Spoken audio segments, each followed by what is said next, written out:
Hello. John the Apostle is thought to have been a disciple of John the Baptist before meeting Jesus. Although John is not specifically identified as a disciple of John the Baptist, his habit of not naming himself is said in the context of John 1:35-40, when he cites only Andrew. This is seen by many Bible scholars as the first incident of John's omitting of his own name, which is continued throughout his gospel and is attributed to his humility. Though nothing is specifically said about it, John, with his brother James and friends Peter and Andrew, had traveled from Bethsaida to the Jordan, a distance of some 75 miles. John 1:44. This indicated the interest all of them had in the Messianic kingdom that John the Baptist's ministry represented.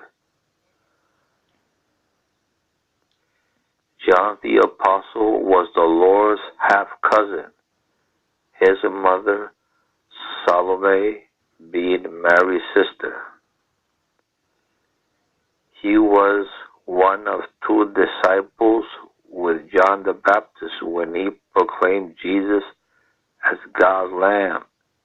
He and Andrew became the Master's original disciples. John the Apostle was a faithful disciple of Jesus during his earthly Judean ministry.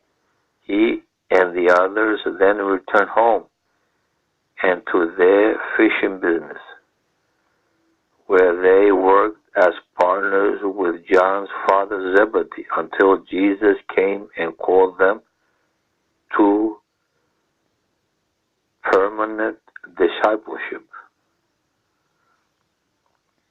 John the Apostle was a subordinate disciple during Jesus' ministry, reflecting his secondary position as a disciple. John is mentioned after his brother James in each disciple listing. Knowing the brothers' dispositions, Jesus nicknamed both Boanerges the son of thunder, revealed, ambitious, and intolerant natures. John the Apostle was a classical servant of Christ. Despite his obvious human failings and sins, John enjoyed an affinity of kindred minds with Jesus that led to him being called the beloved disciple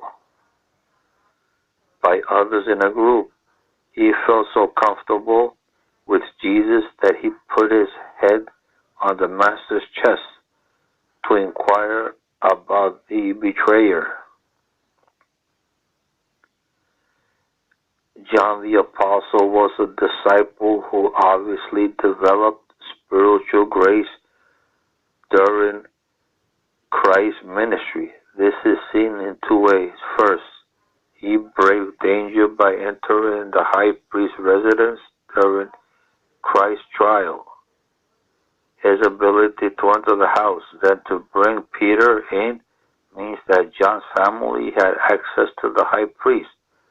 Second, when he joined Peter in the tomb, John saw the meaning of the careful arrangement of grave clothes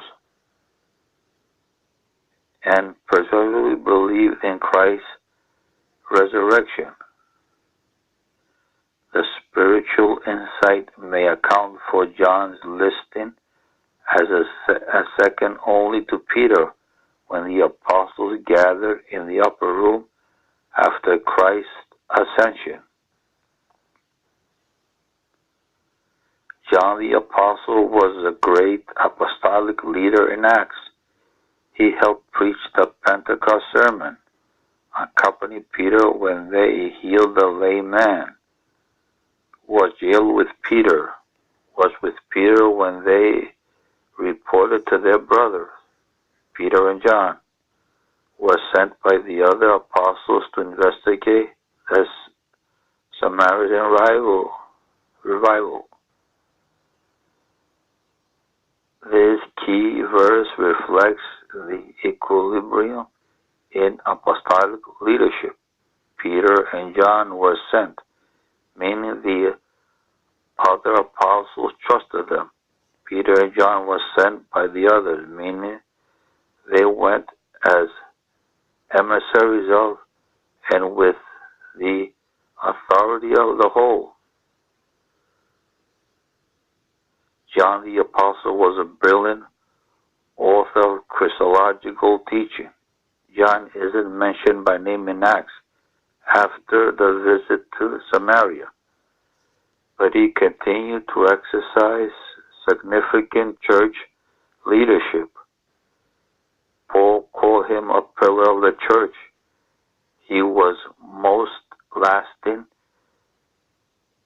contribution to God's word came in the 5 books that bear his name, including the magnificent Gospel of John and the inimitable Revelation. He was likely the last surviving apostle. Thank you.